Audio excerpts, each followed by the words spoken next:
Camera on. Hello, and thank you for joining us for another segment of Camera on with Office Inside.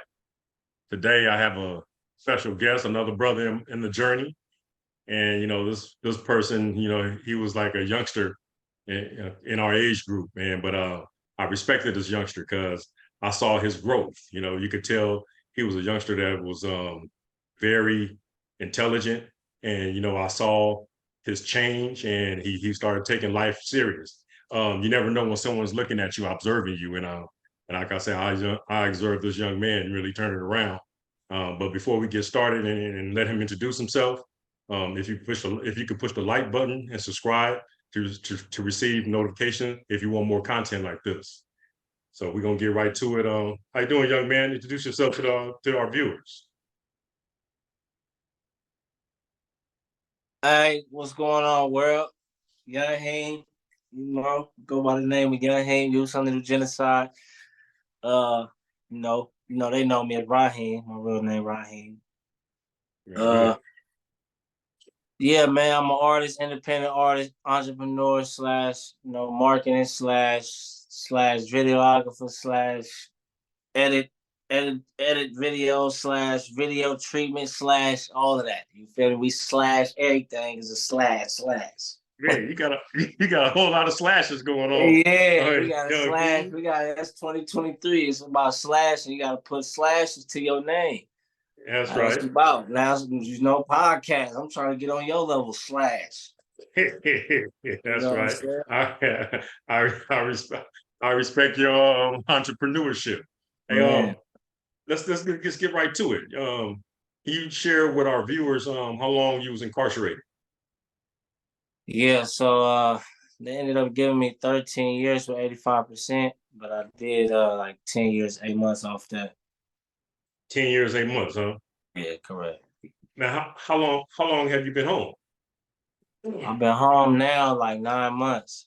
Been on like 9 months. Yeah. And what's that like being home after 10 years and a few months? It's an adjustment. I will say that, man, because it's for me. Because not only are you paroling, but it's like you're paroling trying to pursue a dream or trying to pursue these slashes that I'm talking about, right? So you trying to put these things and build your resume up on top of being a felon, right? And you've been away for so long, a lot of stuff. I mean, for those who've been inside and they were studying, they were utilizing the tools and the resources, for their benefit. If they were doing that inside there, then they were kind of like, prepared. But for those who weren't, ill, they were ill prepared. Like it'll kind of be like, but for me, it was more so just trying to like, trying to balance everything. I've been trying to like, not not get caught up in the regular lifestyle, right? Just okay, I'm paroling 9 to 5. I'm content with that, and I'm cool. I want more for myself. I want to do more for myself because I've learned so much. I was one of those ones that was in there actually utilizing the resources. So with the information, I felt like I was kind of already, a step ahead of the game. So Yeah. with the rap thing, with the music, I was kind of like already a step ahead because I was doing the research and study on that as well. But I was also doing like self studying. You know what I'm saying? Yeah. The best studying there is. Okay. And speaking of self-study, I want to ask you, how did your time in prison impact your outlook on life?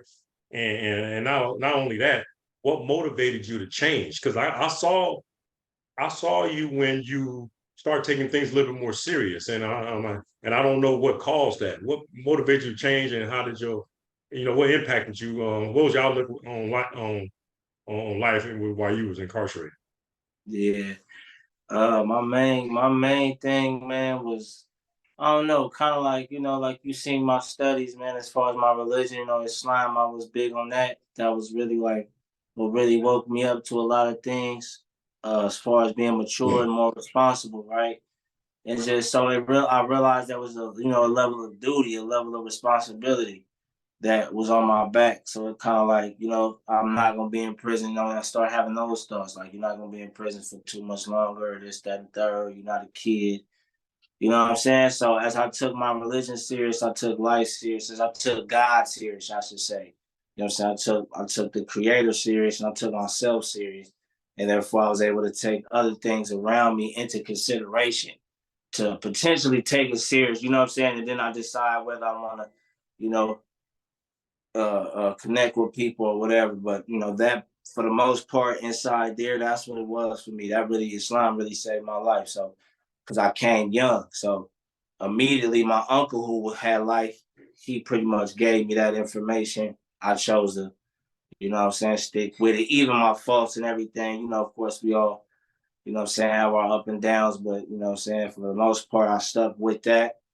Yeah, I don't know that it just started to click the closer I started to get home. You know, being around brothers like yourselves too. You know what I'm saying? And just like seeing y'all situation and just even though I didn't like the place at first, you know what I'm saying? But I started to really see the bigger once, you know, per my studies, I started to see the deeper meaning behind things, right? And I started able to gain insight from that. You get me? And able to like, you know, follow my path correctly, man, according to the plan of what the creator wrote for me.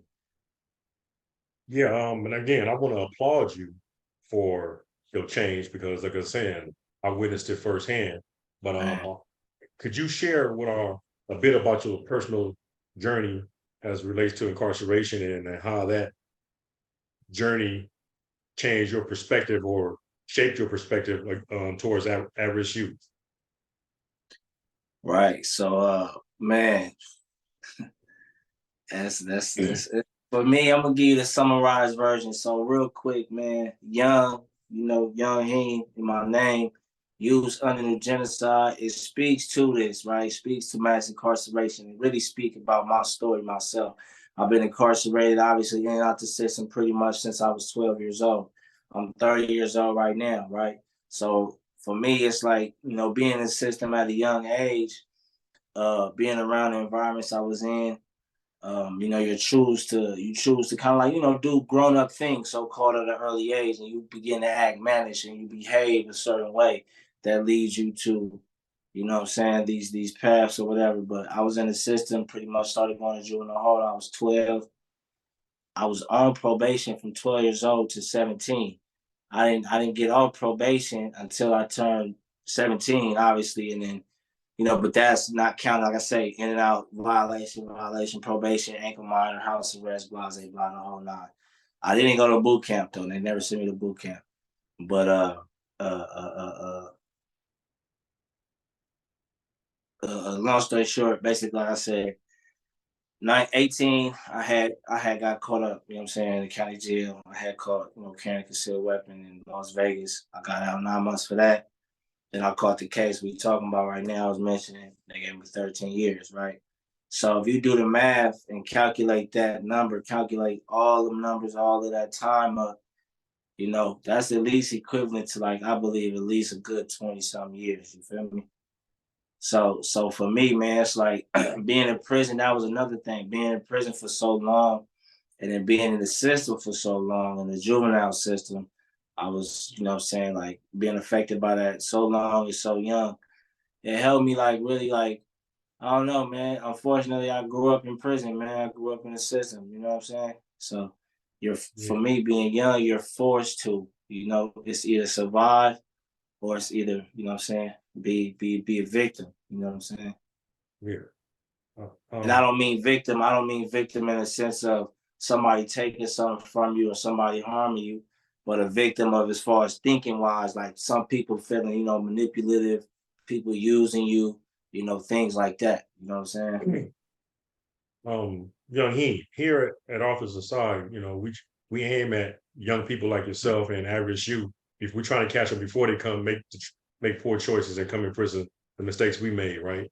So, can you share with us what was some of the most traumatic things you saw while you through your time in incarceration? If you just to share one memory with us, Yeah, right. because again, Raheem, we don't want these youngsters to glamorize for thinking it's cool to Yeah, come to no, it's prison. not good. So if you Absolutely. could share something that you could wake somebody up with, what would that be? Yeah. Communication, man. I ain't gonna lie, being in prison and coming in prison, going to prison, coming out. and seeing how the world is, seeing how everything operates, how people communicate, how these youngsters communicate, how people interact, right? Human interaction. Because of social media, I believe communication, man. You know what I'm saying? Because if you're not fully expressing yourself correctly, you mischannel that energy. And what happens is, I know for me, when you mischannel that energy, you begin to behave a certain way based on boredom. You feel me? So if you be able to holler at somebody, talk to somebody like a big brother, big partner, friend, homie, whatever, uncle, cousin, whatever, a woman for me, a lot of women in my life. So, I holler at moms or whatever, anybody, but you need to communicate that and you need to talk that and get that off your chest, man, because sometimes we be feeling like we alone and you're not alone. You get what I'm saying? We all go through certain struggles, but at a young age where you in those tender ages where you start to really trying to, find yourself, you need something to cling to. So you feel like you can't put that on nobody, you can't share that with nobody, you can't. So communicate, I believe in, communication is key, man. You gotta the freedom of expression, I should say, real freedom of expression. You know what I'm saying? Yeah. Again, I want to ask, like, can you share with us a moment or experience, something in prison that you've seen that was traumatic?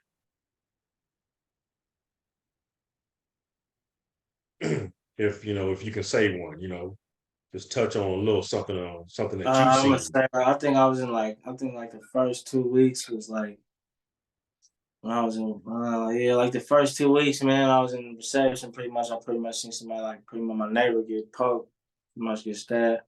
Get stabbed? Yeah, okay. Yeah, Yeah, yeah, like next to me or whatever. So, it was kind of quick, whatever. It wasn't I yeah, mean, it wasn't really nothing. It was just crazy because the reality is damn, this is happening next to my bunk. Like literally, yeah, he just literally came in. He didn't even really get to put his stuff down or whatever. So the way it happened and how fast it happened, that's what really obviously I wasn't new to violence and nothing like that, but it was more so damn, yeah. like the whole damn, you in prison. So basically, you seen someone get stabbed, and things can happen fast, and the way it just so happened, it just happened fast, and it was like, well, you didn't you didn't Yeah, no, it was realize it happened, huh? it was crazy, no, for real. Yeah, It happened super fast. yeah, and this what I'm trying to get out. I want these youngsters to let them know, man. It's a whole different world in there. No, definitely, man.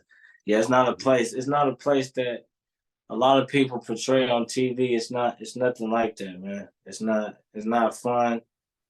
And it's like I say, man. Malcolm X said it could be a dumbass paradise, or a smart man university. That was one of my favorite quotes from him. So Yeah, it is what you make it, man. But it's definitely not glorified. It's not. It's not a place I would tell somebody to go visit. yeah, yeah. Okay, now, young Raheem, you being in the system at a young age and going to prison at a young age, what would you tell somebody who's straddling the fence, and if he don't get right or she don't get right, she gonna end up in prison or he's gonna end up in prison? What message would you have for that person? Yeah, just stop wasting time, man. We are our worst enemies, and it's a lot of things we can change, we can rectify because we have the ability to do it. But it's just a thought, and you got to remove people away from you, man. People who's not productive, people who are counterproductive, are not good for you. You get what I'm saying? So you got to be able to just isolate yourself and focus on yourself, man. You know what I'm saying? Yeah, definitely, definitely. Um, before we go, I want to ask you, what would you like to accomplish in life? What goals would you like to achieve before it's all said and done? I definitely wanna I wanna create some revenue, man, off my music, obviously, off my brand, I should say. Uh, I want to get back, man. I want to do what you're doing. Obviously, work with at-risk youth, deal with the youngsters, dealing with people that come from my background. Build community centers, man. Stuff we didn't really have growing up. I really want to create the Young Foundation, and what that basically is a community of people that offer services for young kids, whether it's creative arts, writing, Yeah, uh, reading comprehension, You know, certain tools that's necessary, you know what I'm saying, that you need, literacy skills, you know, whatever it is. So I want to open up something like that, like in the long run, for something for the community. That's it, man. Thank you, man, for being here, man. I really appreciate it. And like I Oh say, yeah, man, no, it's all good. I applaud you, man. Like I said, inside there, I saw your change, and I saw how Yeah, you when you started taking things seriously. And I was like, I admired it because you was young and you was taking your change seriously. You was in there with people who had murders, robberies, and you was in there in the mix at a young age, and for you to start taking things seriously at that time, because it took me a while for me to start taking things serious, and for you to do stuff, right. for me to witness it and see it at a young age. You doing it at a young age, I really, like I said, I built up a lot of respect for you. Man, I likewise, man. I appreciate you, man. Yes, I sir. seen you build up all this inside, man, your enthusiasm towards it. So you to see you have it out here, you know, it's coming into fruition, both of ours. You feel me? So that's what Yeah, I'm saying, man. Anybody can do it. It's just, you know, the younger crowd don't really have people encouraging them. So you know, yeah, you gotta encourage, stay motivated, man, and encourage the people around you. So, you know what I'm saying, they can believe in, because obviously, you know, you didn't do that by yourself. You feel me? You need people around you, man. yeah, definitely, definitely. Well, again, bro, thank you again, man. We appreciate you, and maybe we could do this again later down in the Yeah, future. indeed, indeed. I'm looking forward to it. Let me know. Let me know. You know, appreciate your time, you know. Looking forward to, I still need my book published when it's time. You know what I'm saying? We're gonna talk about that some other time though. Yes, sir. We ain't got no problem doing that office inside, man. Appreciate Oh, you, for Young Heem. sure. I appreciate you, man, for All sure. right. Stay blessed. Camera off. All right, brother.